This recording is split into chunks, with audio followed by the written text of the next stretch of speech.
बाबा साहेब भीमराव आंबेडकर 134तम जन्म जयंती पालन अवसर में जगतसिंहपुर जिलापाल कार्यालय सम्मुखें थिबा प्रतिमूर्ति रे अनुसूचित जाति मोर्चा जिला सभापति वामदेव मल्लिक, राज्य संयोजक जोगेन्द्रनाथ भोई, हाजीपुर मंडल एससी मोर्चा सभापति पार्थ सारथी भोई, जिला साधारण संपादक ज्ञानरंजन दास, प्रदीप मल्लिक, पंचानन बारिक, राजू सामल, प्रकाश मारांडी, शंकर मुंडा, अनिल देहुरी प्रमुख उपस्थित रही समूहे माल्यार्पण सहित प्रदीप प्रज्वलन करथिले और भीमराव प्रतिमूर्ति तले जयगान करने सहित किभली थिला समाज सेवा और समाज पई कर्तव्यनिष्ठ समस्त विषय को बखाणी। जगतसिंहपुर जिलूर संग्राम किशोर पट्टनायक रिपोर्ट, तोफान एंटरटेनमेंट न्यूज।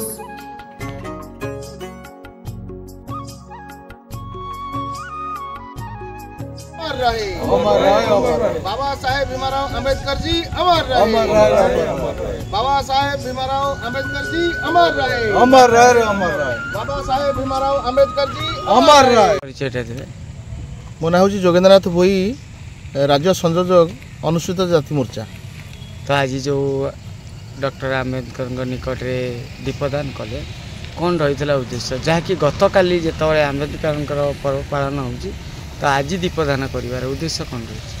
प्रकृत में आम 134तम जन्म दिवस पालन अव्यवहित पूर्वर भारतीय जनता पार्टी निष्पत्ति क्रमे डबल इंजिन सरकार एवं मोहन माझी जी एवं आमर राज्य सभापति डॉक्टर विभू प्रसाद तराई निर्देश क्रमे आम सारा राज्य रे जो जो जगार बाबा भीमराव आंबेडकर जी मूर्ति स्थापन अच्छी से जगार ताकू धुआ पोछा बा स्वच्छ करने सहित आज प्रदीप प्रज्वलन कराऊँ काली साधारण सभा गुड़िक करा उद्देश्य हूँ दलित मानकर स्वर को शाणित करी आज दलित माने जो आग को आसीचंती जो दलित मानकर जनक कहले अत्युक्त हो नहीं भारतर संविधान प्रणेता डॉक्टर भीमराव जी आंबेडकर जी।